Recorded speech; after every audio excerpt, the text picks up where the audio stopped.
Hey guys, how's it going? Devin here with a new video, and in this video I'm going to be doing something a little bit different to what I normally do. Now, most of the time I do things that are usually music related, or something to do with songwriting or producing or something like that. But in this case, we're actually going to be delving into the idea of messing around with voice effects and ADR and stuff like that.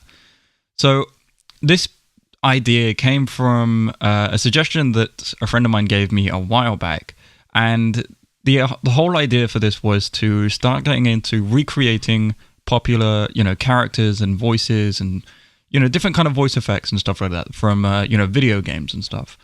So recently I picked out a couple of games that I'm interested in, and one that stuck out the most was the Call of Duty Zombies announcer voices. So this includes Samantha, Richtofen, Maxis, etc. And it's the ghostly kind of spirit, the really spooky kind of just a really spooky ghost kind of voice effect that I really liked. And in this video I'm going to be showing you how you can recreate that for yourself using Logic Pro. Now, you can do this with a bunch of other stuff. Like, you can do this with Audition, you can do this with Audacity, you can do this with GarageBand, anything that has access to audio plugins like reverbs, delays, pitch changing, etc. And of course, reverse audio as well, because we're going to be using that. I'll explain more about that in a second.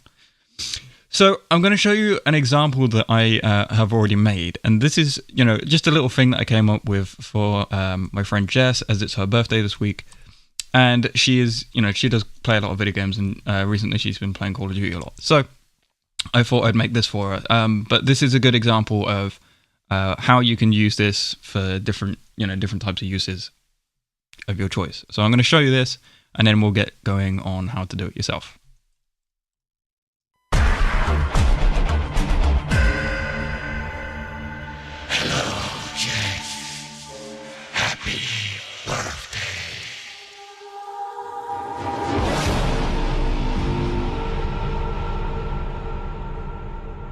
So it's quite simple. It's basically, yes, I used the next round sound effects from the game, and that is my voice that you're listening to. So let's move on to how we're going to do this. So I'm not going to record the ignore the flash on the screen, by the way. It does that whenever I do something I'm not allowed to do.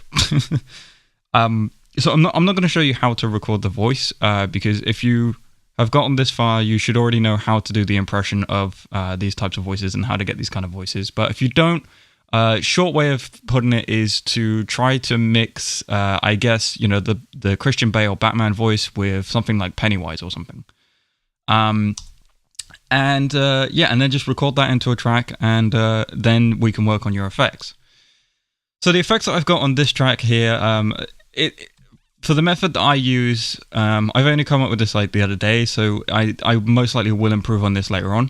But for the method that I use, I'm actually going to be using 2 different tracks, because we need to use 3 different pitches, one of them being the original pitch, of course. So this is how it sounds after I've recorded it and put a couple of adjustments on it, mainly just some compression, noise gate, EQ, limiter, and obviously the pitch changer. That's what I was trying to think of. So this is how it sounds. Max ammo. And I'll show you the effect that I'm using so far.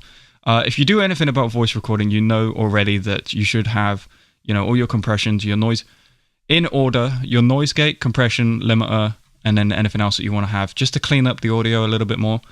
Then you can start putting your pitch changer on. So we're going to click on this one here, and this should bring up our pitch changer effect. It didn't do that, so I'm going to...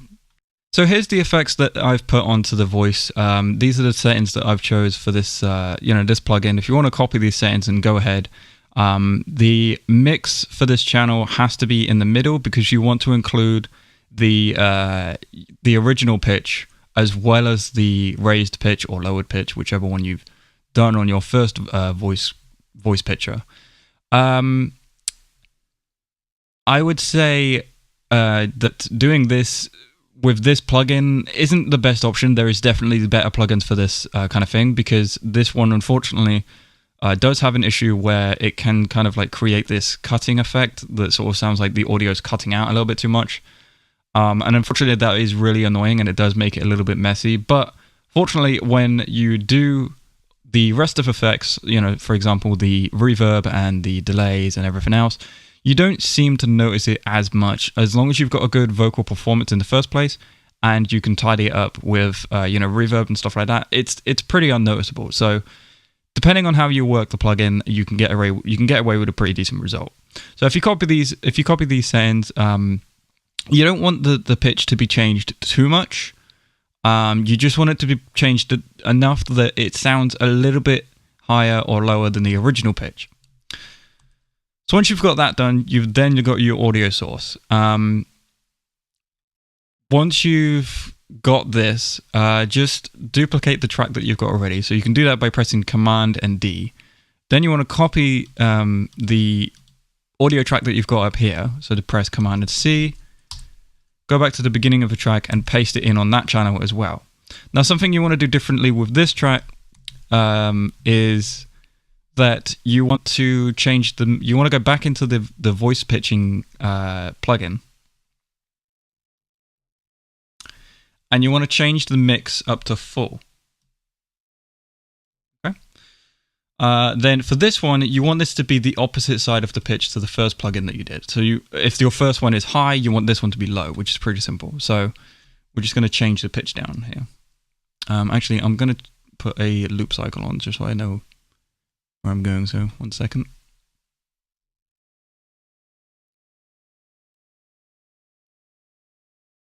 There we go. So we're just going to change the pitch of this now. Max ammo.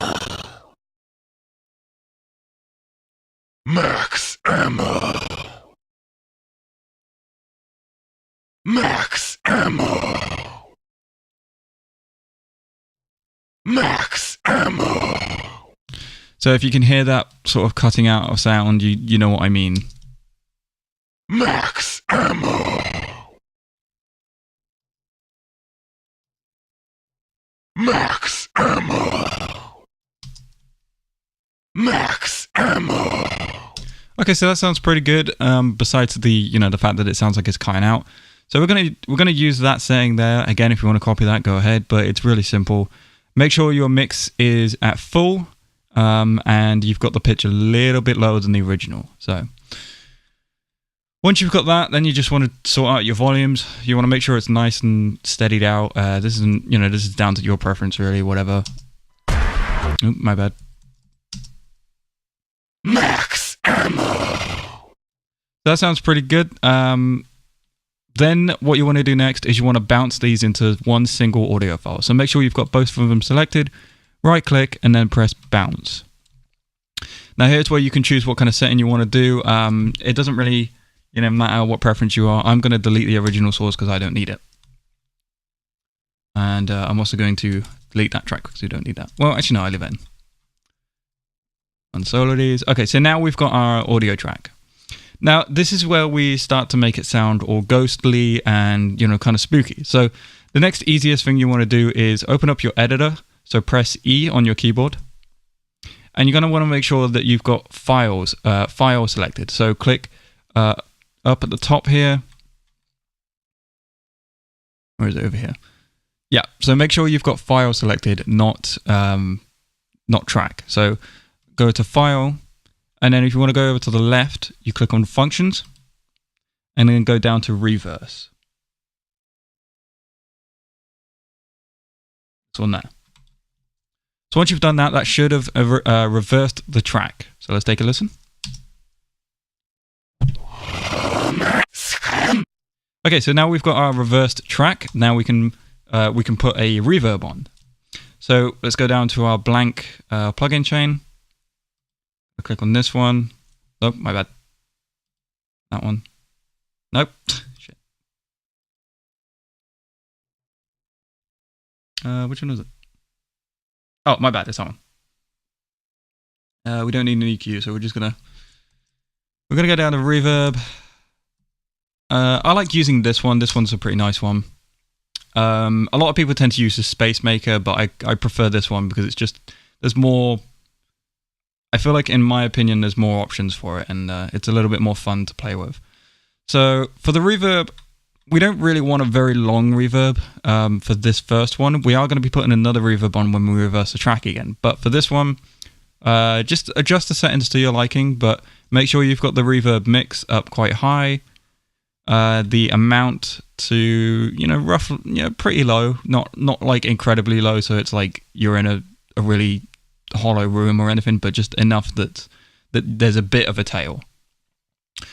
And then the rest of the settings you can just adjust to accordingly. So I'm just going to do my personal preference.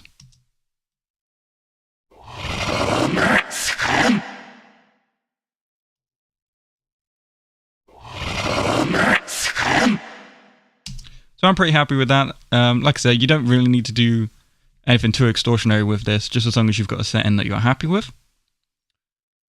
So I'm just going to listen to the tail on that real quick.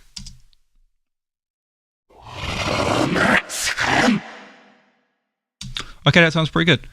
So then once you've got your reverb on, you're then going to bounce it again. There we go.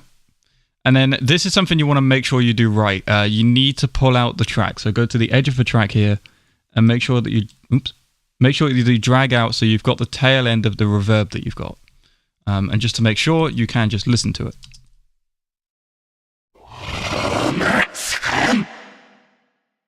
Okay, so you can see we've got the whole tail there. Then you want to move this back up to the other track that you just had. Delete that one. Go back to your reverb plugin.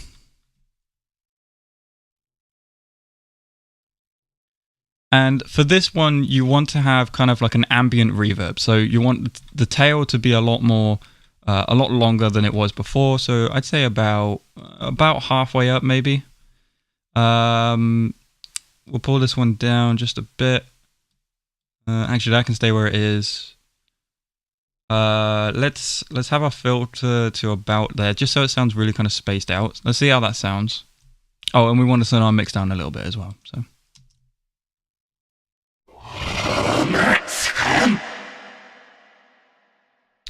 Okay, that sounds pretty good. I did forget to do one thing, actually. After you've bounced the track, you do want to reverse it again. So either double click or press E, go to File, and then go to Functions and Reverse.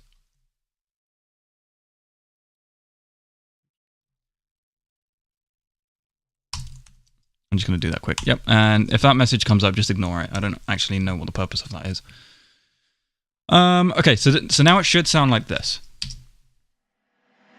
Max ammo. Max ammo. Okay, so that's pretty perfect. The next and final effect that you want to put on this is really easy.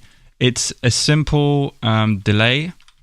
And for this one, it's really, whatever your preference is. So we want to go, we want to go down to delays, and I quite like using this one. This one's quite fun. Oh, my bad, wrong one.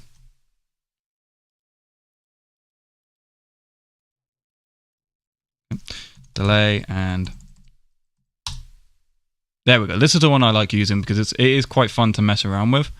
So again, you can do your own personal preference with this, but I would suggest that when you're using this kind of effect, I never actually look at the names of these. Hold on, let me just see what I'm looking at here.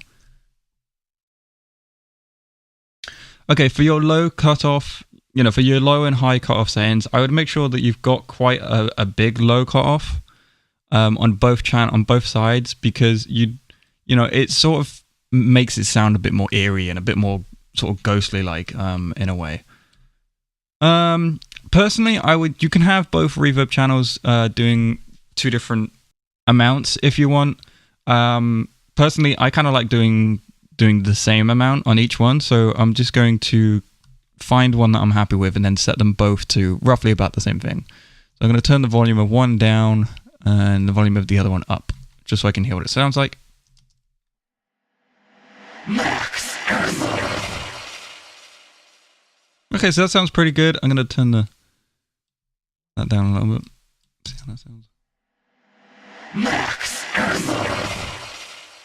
Okay, cool. So now we're just going to pull up the other one and do the exact same, or at least roughly the same.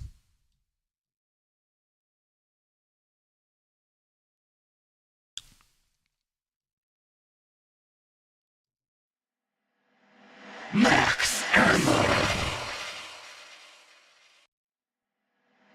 Max ammo. Max ammo. Max ammo. Max ammo. Max ammo. Max ammo. Okay, so that sounds pretty good. I'm pretty happy with the way that sounds so far. Like I said, you can do your own preference for this kind of thing. You know, it's really easy to find a good preference for the delay. It really doesn't matter what you do. If you want to have it in, you know, the delay in mono or in stereo, it's up to you really. Whatever sounds creepy, I guess, in your opinion. As long as you have the low pass filter, or sorry, the low pass filter down or up, sorry, so that you're just getting, you know, high pass, then, you know, that's to me, that's my personal opinion. I think that makes it sound a bit more creepy and everything like that. So there you go, guys. That's how you can easily do your, you know, Call of Duty Zombie announcement voices. If you want to use this for whatever kind of project, then, you know, go for it. It's a really easy method to do. It's very simple, very easy, and a lot of fun if you have some good ideas for it. If you do have any good ideas and you use this for any of your own projects, please let me know down in the comment section below. Maybe even tweet at me at Devin Verderman on Twitter. All my social links will be in the description, alongside the SoundCloud to the original line of phrases that I posted up for myself. I may do an improvement on this if I can find a better way to do the voice pitching. I am going to see if I can get a better pitching plugin. So yeah, guys, if you enjoyed this video and you would like to see more kind of stuff like this, if you have any suggestions for characters or voices that you'd want to see me do in the next video, please let me know down in the comment section below, and make sure you subscribe and hit that notification bell. I will see you guys in the next video. See ya! How do you feel, ladies? There you go, bit of narcissism for you. Oh, that's even better. She's like 2 years old. Take it from place to place, like a studio or a gig. And inside is a very nice soft padding around the edges to stop it from getting damaged or anything like that. Also, you get foam casing. This isn't packaging, this is actually part of the case to stop your microphone from actually colliding with anything else that's in the case and getting scratched up or damaged as well.